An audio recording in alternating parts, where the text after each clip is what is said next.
Hello everyone. I am super excited today to do this with Kavita Garu because it's very nostalgic for me. కరెక్ట్గా 10 years back మనం interview చేసాం. గుర్తుందా మీకు? చెప్పండి. మీకు గుర్తుందా? 10 ఏళ్ల క్రితం మనం ఒక అద్భుతమైన ఇంటర్వ్యూ చేసాం. Yes, life is beautiful. So what has actually changed in the 10 years, ma'am? First of all నమస్కారం అండి అందరికీ. వే2 న్యూస్ వారికి ప్రత్యేకంగా ధన్యవాదాలు తెలియజేస్తూ ఉన్నాను. ఎందుకంటే ఇంత మంచి ప్లాట్ఫామ్లో తెలంగాణ రక్షణ సేనగా కొత్తగా ఒక రాజకీయ శక్తిగా పుట్టుకొచ్చినటువంటి మాకు మా పార్టీకి ఇంత మంచి వేదికనిచ్చి మా అభిప్రాయాలను ప్రజలతో పంచుకునేటటువంటి సమయం ఇచ్చినందుకు వే2 న్యూస్ వారికి ధన్యవాదాలు. The same time I should say in the last 10 years నా పర్సనల్ లైఫ్ అనే కాదు, హౌ మీడియా హెస్ చేంజ్డ్ అని చెప్పడానికి వే2 న్యూస్ యొక్క ప్రయాణమే మనకు కళ్ళ ముందు కనపడుతూ ఉంటుంది. దాదాపు 2016లో వాళ్ళు లాంచ్ చేస్తే ఇప్పుడు 2026. In the last 10 years the way they have change journalism అంటే సిటిజన్ సెంట్రిక్గా ఎట్లయితే మార్చుకోగలిగినారో దాదాపు 20 నుంచి 30 వేల మంది సిటిజన్స్ కంటిన్యూస్గా పంపిస్తూ ఉంటారు ఆర్టికల్స్, వాళ్ళ ఊర్లలో జరిగేటటువంటి సమస్యలన్నీ కూడా వే2 న్యూస్కి పంపిస్తూ ఉంటారు. అంటే ఎట్లా అయితే కొన్ని ఏసీ రూమ్లలో కూర్చొని కొంతమంది పెట్టుబడిదారులు నిర్ణయించేటటువంటి వార్తలు కాకుండా నిజంగా ప్రజలకు ఉన్నటువంటి వార్తలు, ప్రజల్లో ఉన్నటువంటి వార్తల్ని తీసుకొని చెప్పగలగడం అనేది ఒక రెవల్యూషనరీ అని నేను అనుకుంటున్నాను. ఆ రెవల్యూషన్ని ప్రజల మధ్యలోకి తీసుకొచ్చినటువంటి వే2 న్యూస్ యాజమాన్యానికి, సిబ్బందికి, అన్నిటికన్నా ఎక్కువ సిటిజన్ జర్నలిస్ట్కి మనస్ఫూర్తిగా నేను కంగ్రాచులేషన్స్ చెప్తా ఉన్నానండి.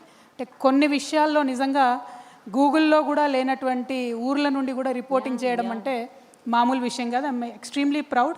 అండ్ మీడియా ఇదే విధంగా ఇంకా ముందుకెళ్ళాలి, ముఖ్యంగా ఆడబిడ్డల సమస్యలు ఎక్కువగా చూపించాలని చెప్పి నేను మనస్ఫూర్తిగా కోరుకుంటున్నాను. At the same time yes, in the last 10 years since our interview I believe lot has changed.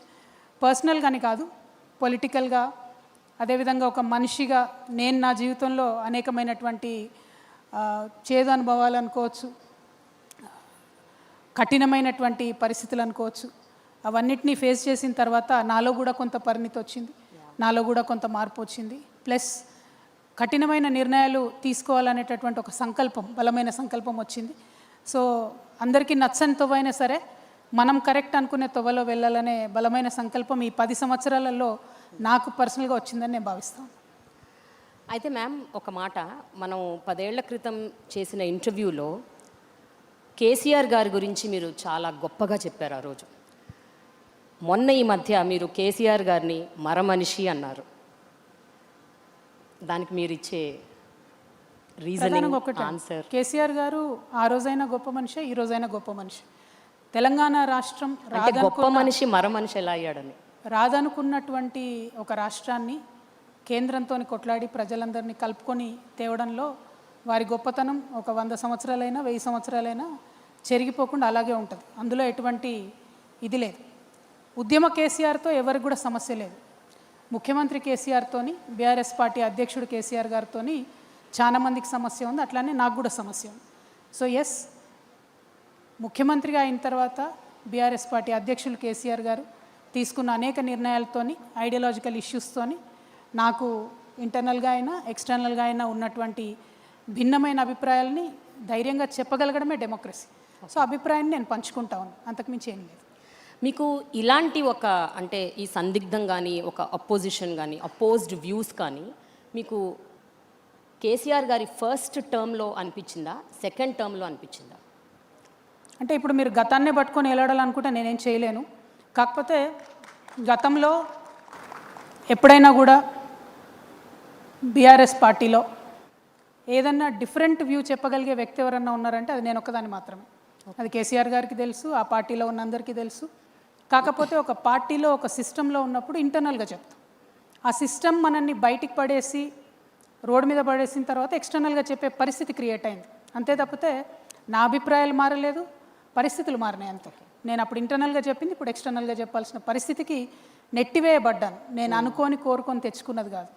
కానీ ఒక లేడీగా, పడకూడని అగచాట్లు పడ్డటువంటి ఒక వ్యక్తిగా నా సంకల్పం అయితే ఒకటే, నాకు ఉన్న మిగిలిన ఈ చిన్న జీవితంలో ప్రజలకు పనికొచ్చే పనులు చేయాలి.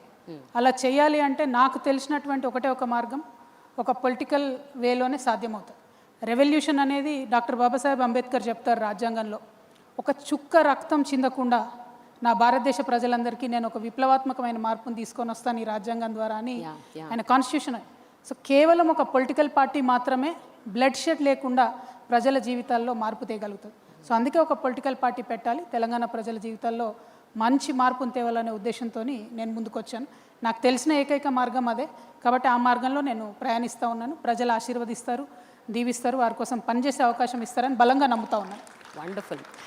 అయితే కవిత గారు, ఇంత ఫియర్స్ఫుల్గా, ఇంత ఫియర్లెస్గా, ఇంత ఫోర్స్ఫుల్గా మీరు మాట్లాడతారు. Your communication is on spot and very focused and చాలా కన్విక్షన్తో మాట్లాడతారు. మీరు రాజకీయ పార్టీ పెట్టిన తర్వాత కూడా మీరు టీఆర్ఎస్ అని పెట్టడం వెనుక, అలాగే మీరు శ్రీరామనవమి రోజు మీ పార్టీని ప్రారంభించటం, అలాగే అంటే ఎన్నో అంశాల మీద మీరు అంటే ఆన్ స్పాట్ మాట్లాడతారు.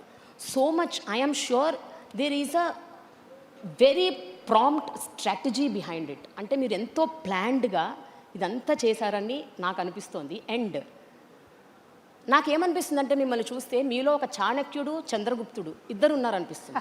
You are not just a king maker, you are also maybe a king. So అంటే ఇంత స్ట్రాటజిక్గా I'm sure lot must have gone through your thought process. I want to understand that. అంటే ప్రధానంగా ఒకటండి, పాలిటిక్స్లో ఉన్నామంటే డెఫినెట్గా స్ట్రాటజికల్గానే ఉండాలి. నేను చాలా గొప్ప వ్యక్తి దగ్గర పాలిటిక్స్ నేర్చుకున్నాను కాబట్టి వారి స్ట్రాటజీ ఏది ఉంటుందో అది ఉంట పట్టించుకున్నటువంటి వ్యక్తిగానే ముందుకెళ్తాను తప్ప హడావుడిగా తొందరపాటుతో వెళ్ళాను. కాబట్టి ఖచ్చితంగా ఏది చేసినా ఒక ప్లానింగ్తోనే చేయాలి. ఇప్పుడు మనకు మహిళలకు ఉండే ఎక్స్ట్రా బర్డెన్ ఏంటంటే పొలిటికల్గా ముందుకు వచ్చినప్పుడు మనం ఫెయిల్ అయితే ఈ ఆడోళ్ళకి ఏం అవకాశం ఇచ్చినా వేస్ట్ అని అంటారు. కాబట్టి ఆ బరువు అంతా నా భుజాల మీద ఉంటుంది, తెలంగాణ ఆడబిడ్డల బరువు, భారతదేశం ఆడబిడ్డల బరువు అంతా కూడా. సో పొలిటికల్గా నేను ఒక ముందడుగేసి ఒక పార్టీ పెట్టి వస్తున్నా అంటే ఎట్టి పరిస్థితుల్లో నేను ఫెయిల్ అవ్వకూడదనే ఉద్దేశంతో, ఆ కన్విక్షన్తో వెళ్తాను. రెండు, ఒకటి ఆడపిల్లలు డిప్రెస్ అవ్వకూడదు. రెండు, తెలంగాణ ప్రజలు గత 10 సంవత్సరాల్లో 12 సంవత్సరాల్లో దేనికోసమైతే తెలంగాణ తెచ్చుకున్నామో అది రియలైజ్ కాలేదు. కాబట్టి టాపిక్ కూడా నెక్స్ట్ 10 years ఆఫ్ తెలంగాణ ఏంటి అని అడుగుతూ ఉన్నారు. సో లాస్ట్ డికేడ్లో ఏం జరిగింది, నెక్స్ట్ డికేడ్లో ఏం జరగాలి, ఇటువంటి ఒక పాజిటివ్ ఆలోచనతో ముందుకెళ్తా ఉన్నాం. నేను పార్టీ పెట్టినప్పుడు కూడా ఊరికే పెట్టలేదండి, చాలా మీరు అన్నట్టు నేను థింక్ చేశాను. సరే ఇవాళ ఇండియాలో జరుగుతున్నది ఏంటి అని ఒక సెకండ్ ఆలోచిస్తే, దాదాపు 140 కోట్ల జనాభా ఉన్న మన దేశంలో more than 85 to 90% of the people only వాళ్ళ మంత్లీ ఇన్కమ్ బిలో 30,000 ఉన్నది. బిలో 30,000 రూపాయలు నెలకు సంపాదించేటటువంటి అత్యంత పేదలు ఉన్నటువంటి దేశం మన దేశం. ఆ 30,000 నెలకు సంపాదించే దాంట్లో కూడా విద్యా వైద్యానికి 70% వాళ్ళ ఇన్కమ్ని ఖర్చు పెడతా ఉన్నారు. నిన్న మోదీ గారు వచ్చి ఒక మాట చెప్పి వెళ్ళారు, భారతదేశం యొక్క రిజర్వ్స్ లేవు, మనకు ఉండాలి రిజర్వ్స్ అని చెప్పారు. కానీ పర్సనల్ రిజర్వ్స్ కూడా చాలా ఇంపార్టెంట్ కదా. ఒక కుటుంబం దగ్గర కొంత సేవింగ్స్ ఉండాలి. ఆ ఉండకుండా అయిపోయే పరిస్థితులు ఎందుకు వస్తున్నాయి ఇవ్వాలి అంటే విద్య మీద, వైద్యం మీద కంప్లీట్గా 70% స్పెండ్ చేస్తాం. ఇక్కడ ఇంకో విషయం ఏంటంటే 90% బిలో 30,000 సంపాదిస్తున్నారంటే ఈ 90% పీపుల్ ఇండైరెక్ట్ ట్యాక్స్ కడతారు. ఎట్లాంటి ట్యాక్స్ అది? సబ్బు కొన్నా, షాంపూ కొన్నా, ఒక చిన్న కారా ప్యాకెట్ కొన్నా అటువంటి ట్యాక్స్ ఇండైరెక్ట్గా 90% జనాభా కడతారు. ఒక 10% జనాభా ఇలైట్ క్రౌడు, చదువుకున్న వాళ్ళు, అబవ్ 5 lakhs ఇన్కమ్ ఉన్నటువంటి వాళ్ళంతా ఇన్కమ్ ట్యాక్స్ కడతారు. సో ఈ ట్యాక్స్లన్నీ ప్రభుత్వానికి వెళ్తాయి. ప్రభుత్వం మనకేం చేయాలి? విద్యనివ్వాలి, వైద్యాన్ని ఇవ్వాలి. ఇవాళ ప్రజలకు ఏమవుతుందంటే ఒక పక్క ట్యాక్సులతో ఖర్చు అవుతుంది. ట్యాక్సులు తీసుకున్న ప్రభుత్వం హెల్త్ కేర్ ప్రొవైడ్ చేయట్లేదు కాబట్టి హాస్పిటల్లో పడితే మళ్ళీ సెకండ్ టైం కూడా మళ్ళీ మనకు ఖర్చు అవుతుంది. సో మొత్తం మన ఇన్కమ్ ఏదైతే ఉందో, ముఖ్యంగా పేద మధ్యతరగతి వాళ్ళ ఇన్కమ్ ఏదైతే ఉందో 70% కూడా విద్యకు, వైద్యం ఖర్చు అవుతుంది. సో నేను పార్టీ పెట్టే ముందు ఒకటే ఆలోచించాను, నేను అనే వ్యక్తిని ఒక పార్టీ పెట్టడం ద్వారా నా ఫోటోలు 10 చోట్ల వేసుకోవడం, 10 మంది పేపర్ వాళ్ళకి రాసుకోవడానికో, 10 మంది యూట్యూబ్ ఛానల్ వాళ్ళకు టైంపాస్ చేసుకోవడానికో కాదు కదా పార్టీ పెట్టే. వాట్ ఈస్ ద గుణాత్మకమైన మార్పు, క్వాలిటేటివ్ చేంజ్ ఏం రావాలి సమాజంలో అని ఆలోచించినప్పుడు విద్య, వైద్యం ఈ రెండు గనక ప్రభుత్వం బాధ్యత తీసుకొని ఉచితంగా ఇవ్వగలిగితే, అది ప్రైవేట్ అయినా సరే, ప్రభుత్వం అయినా సరే, విద్య, వైద్యం నా తెలంగాణ ప్రజలకు ఉచితంగా ఇవ్వాలనే ఉక్కు సంకల్పంతోనే మేము ఈ పార్టీ పెట్టడం జరిగింది. రక్షణ సేన ఊరికే పెట్టలేదు, టైంపాస్కి పెట్టలేదు, లేకపోతే నాకెక్కడ అవకాశాలు లేక పెట్టలేదు. పొలిటికల్ కెరీర్కి అన్ని వైపుల నుంచి మనకు అవకాశాలు ఉన్నా కూడా ఒక ఇండిపెండెంట్ పార్టీగా ఉండాలి, ప్రజల మన్ననతో అధికారంలోకి రావాలి, అనుకున్నది చేయగలగాలి. ఎవరి ఫోర్స్ లేకుండా అనుకున్నది చేయగలగాలంటే ఉచిత విద్య, ఉచిత వైద్యం అని రెండు చాలా బలంగా సంకల్పించుకొని పెట్టినాం. దాంతోపాటు ఇంకా ఒక 3 ప్రధానమైన అంశాలు. వ్యవసాయం, ఇవాళ ఉన్నటువంటి పరిస్థితుల్లో ఆ గవర్నమెంట్ ధరణి అని పెట్టింది, ఈ గవర్నమెంట్ వచ్చి భూమాత అని పెట్టింది. అయినా కూడా రైతుకు భూ సమస్యలు అయితే తీరలేదు. ఎందుకంటే పేరు మారింది తప్ప only name has changed, game has not changed. కాబట్టి రైతుల కష్టాలు అట్లనే ఉన్నాయి. ఉపాధికి సంబంధించి కూడా ప్రతి ఒక్కరు వచ్చిన వాళ్ళల్లా ఉద్యోగాలు ఇస్తామంటారు తప్పితే ఎవరు కూడా ఉద్యోగాలు ఇచ్చే స్థాయికి మా యువకులు వెళ్ళాలి అని అనుకోవడం లేదు, మా యువతులు వెళ్ళాలని అనుకోవడం లేదు. కాబట్టి ఉపాధి మీద చాలా డీటెయిల్డ్గా వర్క్ చేసి ఆలోచన చేసి 2 lakhs to 20 crores వరకు మా యూత్ని నమ్మి, మా జన్జీని నమ్మి we want to invest in them. ఒక్క వాట్సాప్, ఒక్క గూగుల్, ఒక్క అమెజాన్ మన దగ్గర నుంచి ప్రొడ్యూస్ చేయగలిగినా కూడా ఐఎమ్ ష్యూర్ మొత్తం ఒక నెక్స్ట్ డికేడ్ అంతా కూడా తెలంగాణ బాగుంటుందనే ఉద్దేశంతో. ఇవన్నీ 4 ఒక ఎత్తు అయితే సోషల్ జస్టిస్ అని ప్రతి ఒక్కరు చెప్తారు లిప్ సర్వీస్ లాగా. Every party is in a situationship with social justice today. It's just in a situationship, they are not truly doing anything about మీరు బాగా జెన్జీ వర్డ్స్ బాగా నేర్చుకున్నారు మ్యామ్. బట్ జెన్జీ లాంగ్వేజ్ మీ పిల్లలు నేర్పుతున్నారా ఏంటి మీకు? Not really, it is a fact. అంటే వాళ్ళు ఏంటంటే నాన్ కమిటల్గా వీఆర్ దేర్ విత్ యూ అని చెప్పి ఒక సిచ్యువేషన్షిప్లో ఉన్నారు తప్పితే టుమారో మై పార్టీ తెలంగాణ రక్షణ సేన అధికారంలోకి వచ్చిన తర్వాత we will be married to social justice without a divorce option. So అంత డెడికేటెడ్గా, అంత కమిటెడ్గా, అంత సీరియస్గా సోషల్ జస్టిస్ కోసం పనిచేస్తాం. సోషల్ జస్టిస్ అంటే కేవలం కులాల ప్రాతిపదికని చెప్పట్లే నేను. వికలాంగులు ఉన్నారు, వికలాంగులకు కనీసం ఇంత పెద్ద సెక్రటేరియట్ కడితే ఒక ర్యాంప్ కట్టుకోలేదు మనం. వికలాంగులకు ఫ్రీ బస్ ఇవ్వడానికి ముఖ్యమంత్రి గారికి, ఇప్పుడున్న ముఖ్యమంత్రి గారికి మనసు రావట్లేదు. అదేవిధంగా సీనియర్ సిటిజన్స్ ఉన్నారు, వారికి ఫ్రీ బస్ ఇవ్వడానికి మనసు రావట్లేదు. అక్కడేమో బీజేపీని చూసుకుంటే సీనియర్ సిటిజన్స్కి ఉన్న ఆ మాత్రం రైల్వే డిస్కౌంట్ కూడా ఎత్తేసి పడేస్తారు. సోషల్ జస్టిస్ అంటే ఏంటి మ్యామ్? ఎవరైతే తమకు తాము హెల్ప్ చేసుకోలేరో వాళ్ళకి హెల్ప్ చేయాలి, వల్నరబుల్ సెక్షన్స్కి హెల్ప్ చేయాలి. ఇప్పుడు లొంగిపోయినటువంటి మావోయిస్టులు ఉన్నారు, దాదాపు 1,00,000 మంది ఉంటారు తెలంగాణలో. అన్ని గవర్నమెంట్స్ ప్రామిస్ చేసాయి మేము ఇది చేస్తాం, అది చేస్తాం. ఒక్క గవర్నమెంట్ కూడా ఏం పని చేయలేదు ఇంతవరకు. ఏపీలో కూడా అదే పరిస్థితి. అదేవిధంగా మాజీ సైనికులు ఉంటారు, 15 ఏళ్ళు సర్వీస్ చేసి ఒళ్ళు హూనం చేసుకొని వస్తారు. వాళ్ళకు కావాల్సిన ఒక చిన్న వెల్ఫేర్ మెజర్ కూడా ఏ గవర్నమెంట్ చేయడం లేదు. సో ఈ సోషల్లీ వల్నరబుల్ ఉన్న సెక్షన్స్ అన్నిటికీ, ట్రాన్స్జెండర్స్ కావచ్చు, వీరందరి కోసం కూడా సోషల్ జస్టిస్ అనే కాన్సెప్ట్తోని we want to be very committed and work for them. అది కాకుండా మనందరికీ తెలుసు భారతదేశం అంటేనే కులాల వ్యవస్థ. సో ఎస్సీస్ కానీ, ఎస్టీస్ కానీ, బీసీస్ కానీ, మైనారిటీస్ కానీ, ఆదివాసీలకు కానీ అందరికన్నా ఎక్కువ మా ఆడబిడ్డలకు కానీ సరైనటువంటి అవకాశాలు రావాలి, సరైనటువంటి అద్భుతమైనటువంటి ప్లాట్ఫామ్ దొరకాలనుకుంటున్నాము. దానికోసమే పనిచేస్తాం.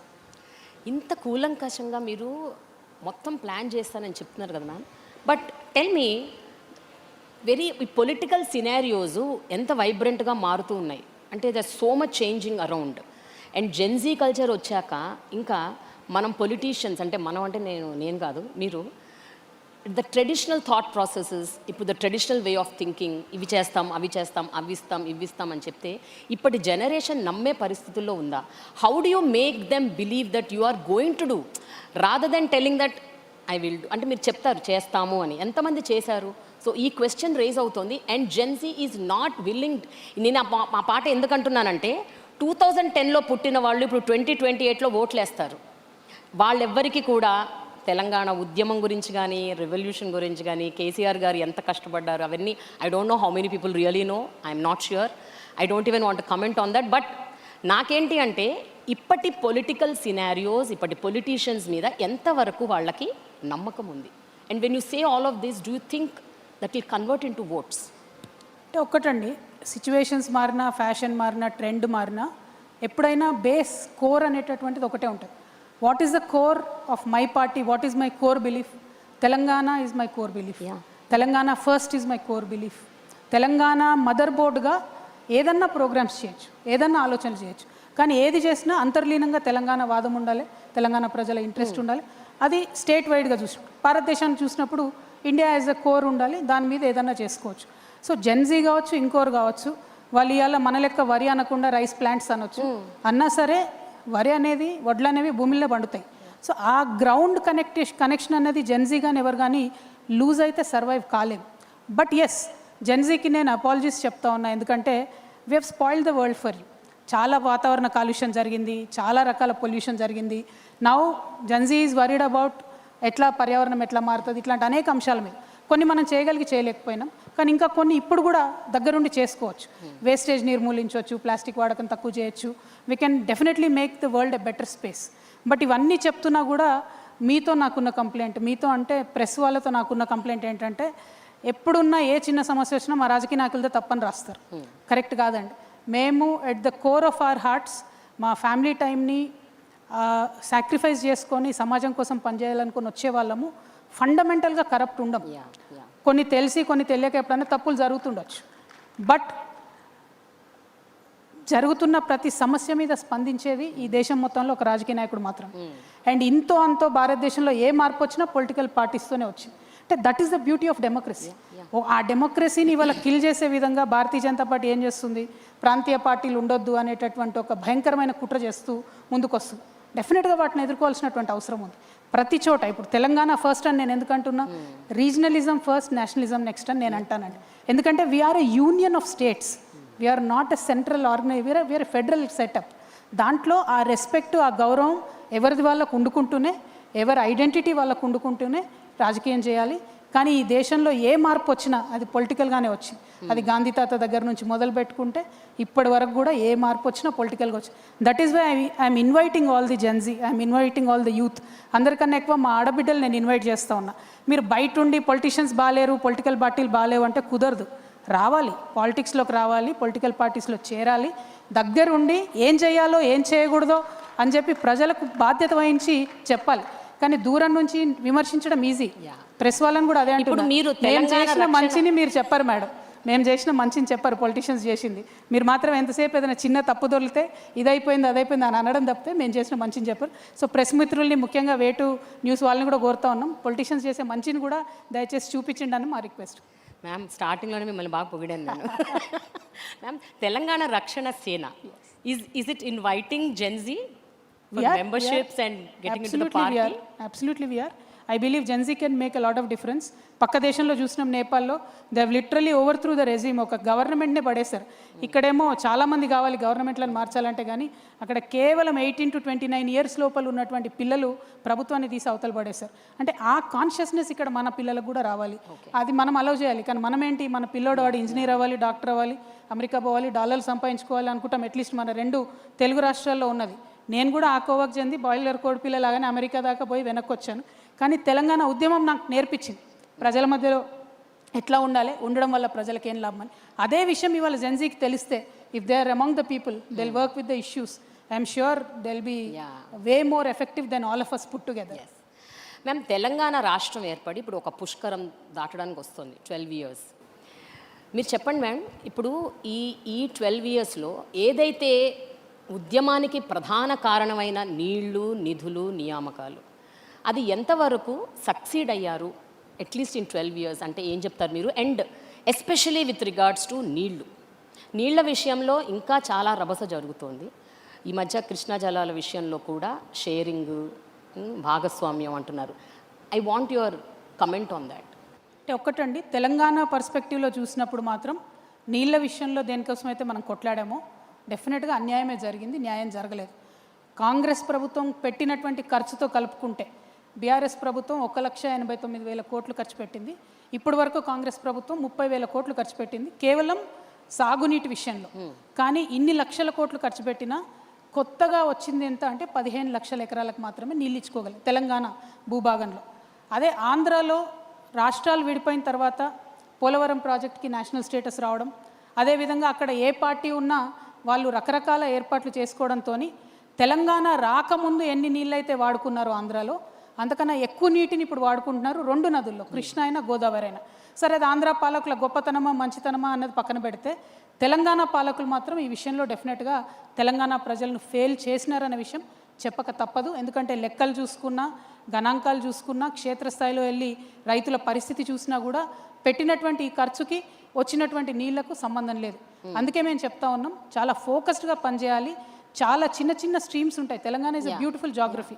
మా ప్లేస్లోనే, తెలంగాణలోనే పుట్టి తెలంగాణలోనే నదుల్లో కలిసిపోయేటటువంటి అనేక చిన్న చిన్న నదులు ఉన్నాయి, స్ట్రీమ్స్ ఉన్నాయి. వాటిని అసలు ఎప్పుడు కూడా వాడుకోలేదు. వాటి కోసం ఒక కాంప్రహెన్సివ్ వాటర్ ప్లాన్తో తెలంగాణ రక్షణ సేన ముందుకొచ్చింది. చాలా తక్కువ కాస్ట్తోని చాలా ఎఫెక్టివ్గా ఈ పనులన్నీ కూడా చేసుకోవాలి. కోర్స్ కృష్ణా గోదావరిలో ఉన్నటువంటి పెద్ద ప్రాజెక్టులను కూడా తొందరగా ఫినిష్ చేసుకోవాలి.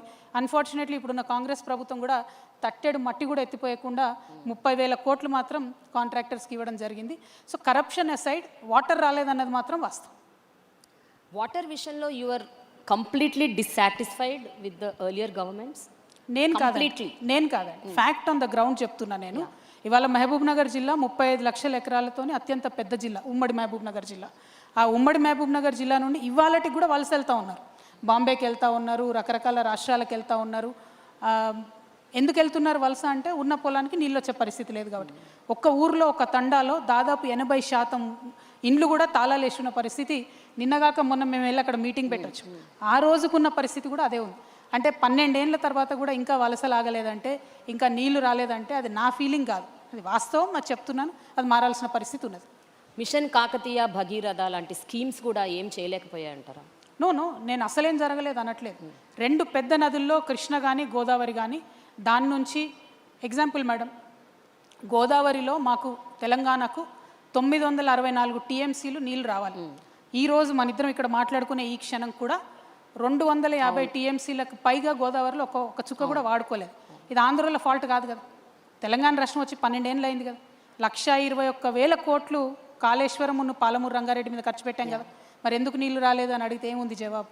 సో నేను అనేది అది, మనం చేయగలిగి ఉండి మన చేతుల్లో ఉండి నిధులు పెట్టి టైం బౌండ్ ఫినిష్ చేసుకోలేక, పాలమూరు రంగారెడ్డి ప్రాజెక్టు 30 నెలల్లో ఫినిష్ చేస్తామని కట్టినటువంటి మొదలుపెట్టిన ప్రాజెక్టు ఇవాళకి 132 నెలలు అవుతుంది. అంటే 10 ఏళ్ళు అవుతుంది, చుక్క నీళ్ళు రాలేదు. ఇప్పుడు దాని ఎస్టిమేట్ 85,000 కోట్లు, మొదలుపెట్టినప్పుడు దాని ఎస్టిమేట్ 32,000 కోట్లు. అంటే ఆ డిఫరెన్స్ ఏదైతే ఉందో అది ప్రజల మీదనే బర్డెన్. ఇవి ఒక పక్కన పెడితే ఈ 10 ఏళ్లలో ఎంత నష్టం జరిగింది ఈ నీళ్ళు ఇవ్వలేక అంటే దాదాపుగా 2.5 లక్షల కోట్ల రూపాయలు డైరెక్ట్గా రైతులకు రావాల్సిన ఇన్కమ్ రాకుండా పోయింది. సో ఒక పక్క రాకుండా నష్టం, ఇంకొక పక్క నీళ్లు రాకపోవడం. So దర్స్ a lot of opportunity cost that is lost. మీకు ఒక పక్క స్ట్రాటజీ ఉందా మ్యామ్ ఈ విషయంలో? నీళ్లకు సంబంధించి you have a proper plan in place? 100%. As I said, local స్ట్రీమ్స్ని బాగా వాడుకోవాలి. పెద్ద పెద్ద వాగులు ఉన్నాయి తెలంగాణలో, వాటి మీద ఖచ్చితంగా మంచి గేట్స్ పెట్టి చెక్ డ్యామ్స్ పెట్టుకోవాలి. పెద్ద పెద్ద ప్రాజెక్ట్స్ ఏవైతే ఉన్నాయో ఆ ప్రాజెక్ట్స్కి మధ్యలో కూడా చిన్న యానికట్స్, బ్యారేజెస్ కట్టుకొని వాడుకోవాలి. ఇవాళ ఆంధ్రప్రదేశ్ ఏం చేసింది, మా దగ్గర ఆర్డీఎస్లోనేమో ఆ యానికట్ ఏదైతే ఉందో ఇవాళటి వరకు కూడా అది అట్లనే ఉంది.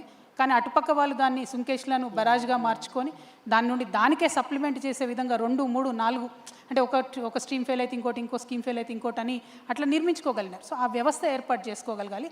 ఇవాళ ఆంధ్ర తెలంగాణ అనేటటువంటి అంశం ఏదైతే నీళ్ళ కొట్లాట అయిందో ఆనాటికి ఈనాటికి కూడా గోదావరి నీళ్లు 4,000 టీఎంసీలు పోయి సముద్రంలో కలిసిపోతున్నాయండి. ఎవరు వాడుకోలేకపోతున్నారు. అన్ఫార్చునేట్ కదా. దానికి వ్యవస్థ తయారు చేసుకోవాలి. దానికోసం డెఫినెట్గా ప్లాన్ ఉంది, దాని ప్రకారం పనిచేస్తాం. 2028 ఎలక్షన్స్ దగ్గర పడుతున్నాయి, ఇంకా జస్ట్ 2 years. ఏంటి ma'am, what is your plan? అంటే మీరు పక్కాగా సింగిల్గా కంటెస్ట్ చేయబోతున్నారా, లేకపోతే పొత్తులు పెట్టుకోబోతున్నారా? అంటే ఐడియాలజికల్గా మీ ఐడియాలజీకే స్టిక్ అయ్యి whether I win or lose I'm sticking, I'm contesting alone, ఏంటి, what is your plan? Well, 2028లో తప్పకుండా 2028 డిసెంబర్లోనే ఎన్నికలు జరుగుతాయని అనుకుందాం. ఒక మాట, ఆనాడు జరిగిన మన ముఖ్యమంత్రి గారు కంటిన్యూస్గా చెప్పినట్టు ఒక 6 నెలలు ఆయనకు బోనస్ వచ్చి 2029 మేలో జరిగినా కూడా ఈ రాష్ట్రంలో మాత్రం తెలంగాణ రక్షణ సేననే అధికారంలోకి రాబోతూ ఉంది. మేము అన్ని చోట్ల కూడా కంటెస్ట్ చేస్తాం. డీలిమిటేషన్ అయినా, మహిళా రిజర్వేషన్ వచ్చినా, ఏదొచ్చినా వీఆర్ ప్రిపేర్డ్. ప్రతి చోట నుండి కూడా క్యాడర్ కావచ్చు, రానున్న రోజుల్లో లీడర్స్ కావచ్చు, ఇవందరినీ కూడా డెవలప్ చేసుకుంటాం. కొత్త వారికి, ముఖ్యంగా యూత్తోని, మహిళలతోని పెద్ద ఎత్తున వారికి అవకాశాలు ఇస్తూ మేము ప్రజల మనసును గెలుచుకుంటాం. ఎందుకంటే మేము ఏదైతే 5 పనులు అనుకున్నామో, పాంచజన్యం అనేటటువంటి పథకాలు ఏవైతే అనుకున్నామో ఇవి ప్రజలకు అత్యంత అవసరమైన, ఇవాళ ప్రజలు కోరుకుంటున్నటువంటి వాటిని ఎట్లా చేయగలుగుతామని ఒక బలమైన ప్లాన్తో వెళ్తూ ఉన్నాం. కాబట్టి ప్రజలు ఖచ్చితంగా ఆదరిస్తారనే విశ్వాసం మాకుంది. డెఫినెట్గా మా గవర్నమెంట్ రాబోతాం. అయితే 2014 టైంకి తెలంగాణ ఇమోషన్ చాలా గట్టిగా బలంగా ఉండటం వల్ల టీఆర్ఎస్ గెలిచింది, ఆ తర్వాత కూడా గెలిచింది అన్న ఒక ఒపీనియన్ ఉంది.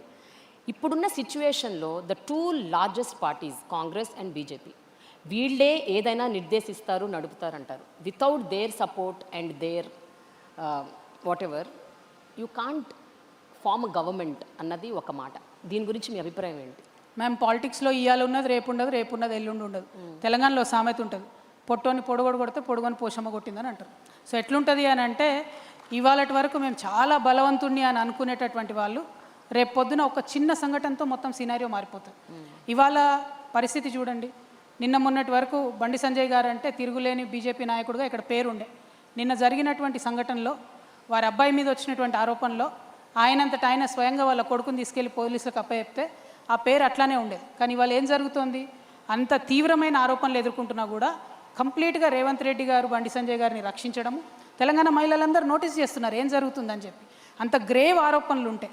పాక్సో కేసు పెడితే, సెక్షన్ 6 లాంటి నాన్ బెయిలబుల్ సెక్షన్ పెడితే కూడా నేను విచారణకు రాను అని వాళ్ళ నుంచి ఒక మెయిల్ పెట్టేస్తే పోలీసు వాళ్ళు అబ్స్కాండింగ్ అని చెప్పి పట్టుకొని జైల్లో వేయకపోతే తెలంగాణ మహిళలు చూడరు అనుకుంటారా అండి? డెఫినెట్గా చూస్తారు, కానీ ఎప్పుడు చెప్పాలో డెసిషన్ అప్పుడు చెప్తారు. కాబట్టి ఇట్లాంటి సంఘటనలతోని ఒక పక్క కాంగ్రెస్ పార్టీ, ఇంకొక పక్క భారతీయ జనతా పార్టీ కంప్లీట్గా ప్రజల యొక్క ఫేత్ని కోల్పోతూ ఉన్నారు. ఈ రాష్ట్రంలో యాజ్ ఆన్ టుడే మనం ఇట్లా మాట్లాడుతున్నటువంటి సందర్భంలో కూడా ప్రతిరోజు 7 మంది ఆడబిడ్డల మీద అత్యాచారం జరుగుతుంది. ఇది రిపోర్టెడ్ ఫిగర్స్ నేను చెప్పేది. అన్రిపోర్టెడ్ ఫిగర్స్ క్రైమ్ విమెన్ మీద ఎంత అవుతుంది అన్నది చాలా భయంకరంగా ఉంది. కానీ ముఖ్యమంత్రి గారు, కాంగ్రెస్ పార్టీ ఏమాత్రం కూడా విశ్వాసం కల్పించలేకపోతా ఉంది. ఇవాళ బండి సంజయ్ గారి విషయంలో ఎందుకు ప్రభుత్వం ఇంత లీనియంట్గా వ్యవహారం చేస్తోంది? అది డెఫినెట్గా ప్రభుత్వం రేపు ఆన్సర్ చేయాల్సిందే. ఇంకొక మాట, ఈ ఒక పక్క వీళ్ళ మీద లీనియన్సీతో వ్యవహరించడం అయితే, ఇంకొక పక్క ఆడపిల్లని బదనాం చేయాలి. ఫస్ట్ ఆడపిల్ల మీద విపరీతమైన వార్తలు వేయడం, అసలు ఆ అమ్మాయి క్యారెక్టర్ ఏంటని మాట్లాడు. వీళ్ళెవరు జడ్జ్ చేయడానికి? అసలు who are you to judge a person's character? ఇష్టం వచ్చినట్టు వార్తలు రాయడం. నేను నిన్న కూడా డిమాండ్ చేశాము, డీజీపీ గారికి కూడా లెటర్స్ రాసినాము, మళ్ళీ కూడా చెప్తా ఉన్నాం. ఎవరైనా సరే ఆడపిల్ల మీద ఇష్టం వచ్చినట్టు రాసినటువంటి ఏ వ్యక్తులైనా సరే వాళ్ళ సోషల్ మీడియా అకౌంట్స్ని తప్పకుండా ఫ్రీజ్ చేయాలి. యూట్యూబ్ ఛానల్స్ ఉంటే వాళ్ళని క్లోజ్ చేయాలి. ఇవి కరెక్ట్ పద్ధతి కాదు, కరెక్ట్ సిస్టమ్ కాదు. Yes, let the courts decide, let the police decide, let them conduct investigation. అవేమి జరగకముందు who are you to do a trial? ఈ మీడియా ట్రయల్ అనేటటువంటి కల్చర్ ఎంత ఎంకరేజ్ చేస్తే ఆడపిల్లలకు అంత నష్టం జరుగుతుంది. కాబట్టి దాన్ని మాత్రం నేను తీవ్రంగా ఖండిస్తున్నా. అట్ ద సేమ్ టైం నేను మొన్న కూడా చెప్పాను, బండి సంజయ్ గారు ప్రధానమంత్రి గారితో స్టేజ్ షేర్ చేసేది లేకుండే. ఒక పక్క ప్రధానమంత్రి గారు, ఇంకో పక్క ముఖ్యమంత్రి గారు, ఈ పక్కన బండి సంజయ్ గారు ఉంటే ఇన్వెస్టిగేషన్ ఎట్లా చేస్తారండి చేసే ఆఫీసర్? పైగా ఒక సిట్ వేయలేదు, జూనియర్ ఆఫీసర్స్ని పెట్టినారు. సో ఇది every which way Revanth Reddy గారు యాంటీ ఉమెన్ అని ఎస్టాబ్లిష్ చేసుకుంటున్నారు తప్పితే ఇదైతే కరెక్ట్ పద్ధతి కాదు. మేము ప్రభుత్వాన్ని డిమాండ్ చేస్తున్నాం, నిష్పక్షపాతంగా ఎంక్వైరీ జరగాలి. ఈ ఎంక్వైరీ అయ్యేంత వరకు కూడా బండి సంజయ్ గారు తప్పుకుంటే బాగుంటుంది వారి పదవి నుండి. హోంశాఖ సహాయ మంత్రిగా వారు ఉన్నప్పుడు నిష్పక్షపాతంగా ఇన్వెస్టిగేషన్ జరుగుతుందంటే నమ్మే పరిస్థితిలో మాత్రం తెలంగాణ ఆడబిడ్డలు లేరు. కానీ రీసెంట్గా మీరన్నట్టే బీఆర్ఎస్ లీడర్స్ కూడా చాలామంది దీని మీద దుమ్మెత్తిపోశారు, ఉవ్వెత్తున అగ్రెసివ్ అయిపోయారు. దే వర్ సేయింగ్ విమెన్కి అన్యాయం జరుగుతుంది, క్రైమ్ రేట్ పెరుగుతుంది అగేన్స్ట్ విమెన్, అట్రాసిటీస్ పెరుగుతున్నాయి, రేప్స్ పెరుగుతున్నాయి, there is no security for women అని బీఆర్ఎస్ నాయకులు కూడా అంటున్నారు. So what is your? సమస్యను ఏ పొలిటికల్ పార్టీ హైలైట్ చేసినా తప్పులేదు. ఎవరైనా సరే సమస్యను ఏ పొలిటికల్ పార్టీ హైలైట్ చేసినా తప్పులేదు. ప్రభుత్వంలో ఉన్న వాళ్ళ బాధ్యత కదా. ప్రభుత్వంలో ఉన్న రేవంత్ రెడ్డి గారు స్పందించాలి, కనీసం ఇట్లాంటి అంశాల మీద స్పందించి ఏం చేస్తారనేటటువంటి ఒక ప్లాన్ ఆఫ్ యాక్షన్ చెప్పాలి. ఆ విశ్వాసం అయితే కల్పించినట్టు కనిపించట్లేదు. అందుకనే మేము రేపు ప్రధానమంత్రి మోడీ గారికి కూడా లెటర్ రాస్తాం, బండి సంజయ్ గారిని తప్పించండి అని చెప్పి డిమాండ్ చేస్తాం. మీరు రాస్తున్నారా? Yes, definitely. ఓకే. అదే స్టేజ్ మీద ఇంకొకటి జరిగింది మ్యామ్. మొన్న మోడీ గారు రేవంత్ రెడ్డి గారిని అన్నారు, హమారే సాత్ జోడో అని. ఓ ఆల్రెడీ జుడికే హై బై, వాళ్ళిద్దరు కలిసి ఉన్నారు ఆల్రెడీ. ఆయన ఆర్ఎస్ఎస్ సీఎం అని మేము ఎప్పుడో చెప్పినాం, కొత్త ఏం కాదు. ఆయన బడే బాయ్ చోటే బాయ్ అని డే 1 నుంచి వాళ్ళు కలిసే ఉన్నారు, డిఫరెంట్ కాదు. కాబట్టే ఈ రాష్ట్రానికి రావాల్సినటువంటి అనేక నిధులు రాకపోయినా, ఒక్క సింగిల్ జాతీయ హోదా రాకపోయినా, ఒక్క ప్రాజెక్టుకు కూడా రేవంత్ రెడ్డి గారు ఏమన్నారు బీజేపీని? ఆయన 100 సార్లు పోయి కలిసి వస్తారు ప్రధానమంత్రి గారిని. బీసీ బిల్లులు పెండింగ్ ఉంటాయి, దాని మీద మాట్లాడరు. నేషనల్ ప్రాజెక్ట్ స్టేటస్ పెండింగ్ ఉంటుంది, దాని మీద మాట్లాడరు. ఇట్లా అనేకమైన విభజన హామీలు ఇంకా పెండింగ్ ఉన్నాయి, దాని మీద మాట్లాడరు. సో వాళ్ళిద్దరు కలిసే ఉన్నారు. Revanth Reddy garu is not a Congress CM, is RSS CM. ఇది ఫస్ట్ నుంచి చెప్తున్నాను, డే 1 నుంచి. Okay ma'am, coming to one of the important points. ఇప్పుడు ఒక విమెన్ లీడర్షిప్ అన్నది ఒకటి ఉంటే what kind of a changes we can see as society? Because మీరు ఇప్పుడు చాలా అంశాలు చెప్పారు, చాలా మేల్ లీడర్స్ నేను అబ్జర్వ్ చేసింది, ఎంతోమంది మేల్ పొలిటీషియన్స్ లీడర్షిప్ పొజిషన్స్ ఉన్న వాళ్ళు ఎన్నడూ టచ్ చేయని కొన్ని పాయింట్స్ మీరు మాట్లాడారు. But I want to know from your mouth, what changes can a women bring on table? So ఇది వరల్డ్ ఓవర్ డిస్కషన్ అండి. ఒక feminine approach towards any problem, it could be towards war, it could be towards science and technology, it could be towards how to handle environmental issues, anything. A feminine approach to an issue brings more sensitivity onto the table. అంటే ఒక అమ్మతనంతోని, ఒక మాతృత్వ భావనతోని పరిపాలన జరిగినటువంటి సందర్భంలో పరిష్కారం తొందరగా దొరుకుతుంది. ఎందుకంటే అమ్మ జేబు చూడదు, కడుపు చూస్తుంది కాబట్టి. సో అట్టడుగున ఉన్న వాళ్ళకు ముందు అన్నం పెట్టాలనుకుంటుంది కాబట్టి. ఇంట్లో అందరికన్నా చిన్నోడు అంటే జనరల్గా అమ్మకి ఇష్టం ఉంటుంది. అట్లానే సమాజంలో అత్యంత వెనుకబడిన వాళ్ళంటే ఆ ఫెమినైన్ అప్రోచ్తో పరిపాలన చేసే ప్రభుత్వాలు ఉన్న కాడ వల్నరబుల్ సెక్షన్స్ని ఫస్ట్ అడ్రస్ చేస్తాం. ఇవాళ ఏ గవర్నమెంట్ అన్నా చూడండి, మీరు అది యూనియన్ గవర్నమెంట్ కావచ్చు, ఇక్కడ మన స్టేట్ గవర్నమెంట్ కావచ్చు, ఇవాళటి వరకు కూడా అండి, మేము ఒక 10 సార్లు నేను రిప్రజెంట్ చేశాను. మెంటలీ ఛాలెంజ్ కిడ్స్ ఉంటారండి, వాళ్ళు ఒక 350 నుంచి 400 మంది ఉన్నారు, ఎక్కువ లేరు. వాళ్ళకి ప్రభుత్వం పెన్షన్స్ ఇవ్వడం లేదండి. అది బీఆర్ఎస్ నుండి కూడా కొనసాగుతుంది ప్రాబ్లము.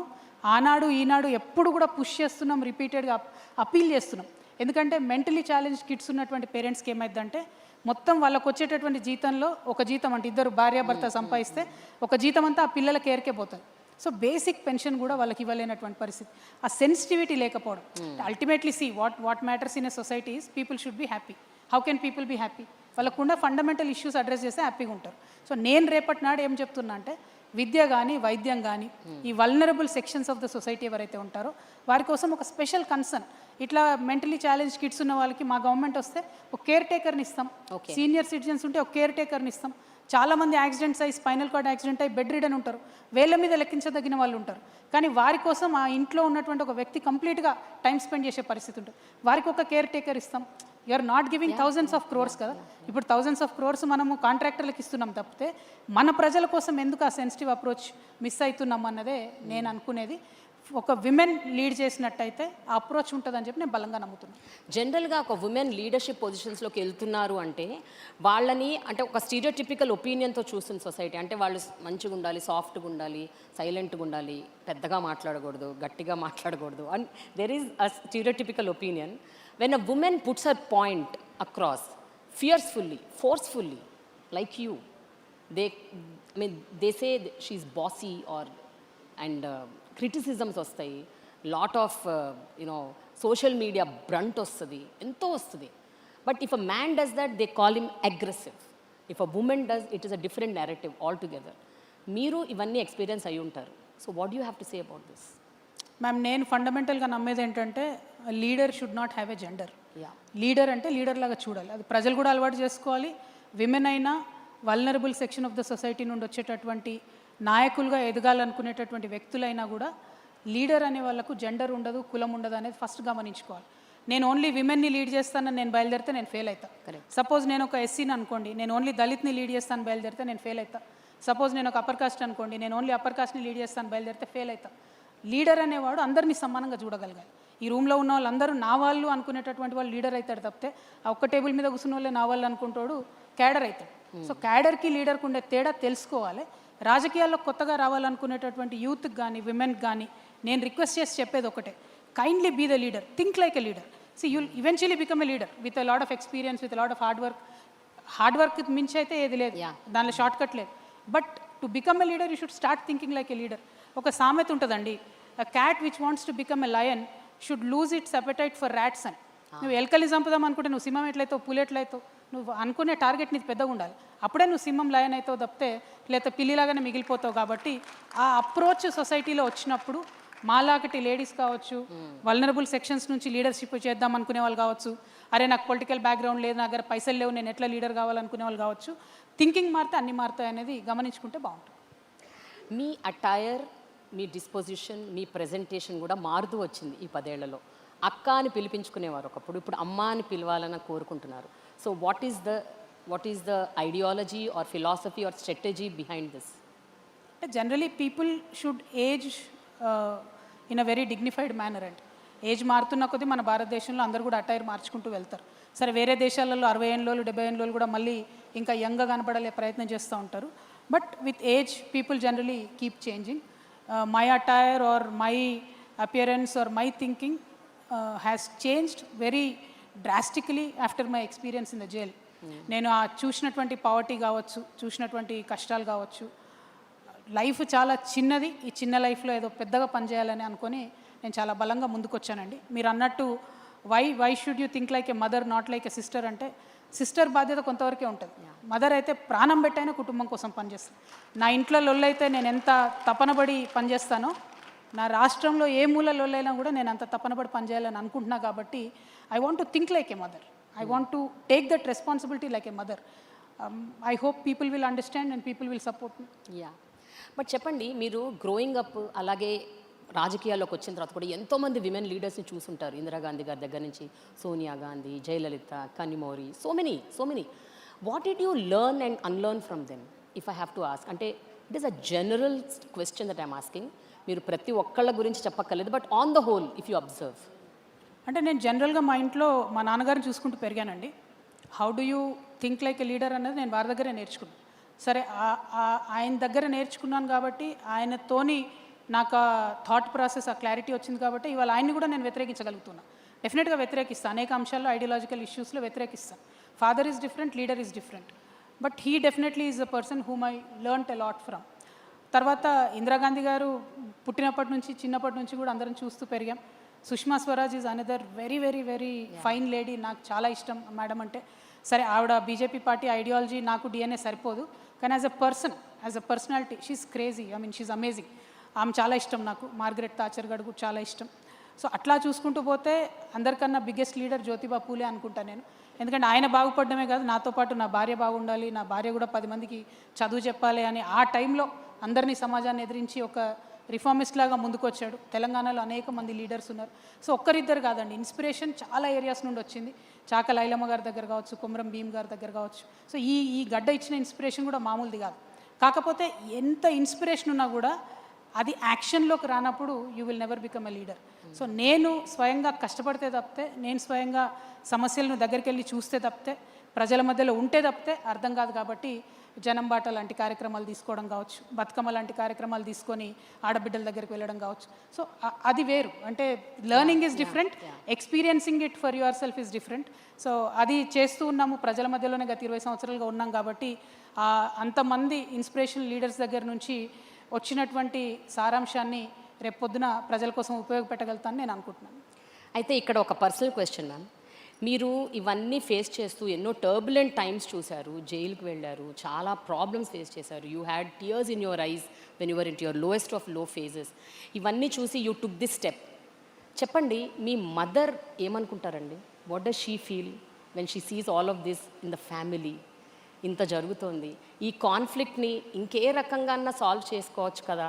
అంటే is there any other way that you do this, handle this అని ఎప్పుడన్నా అనుకుంటారా? Did she share with you?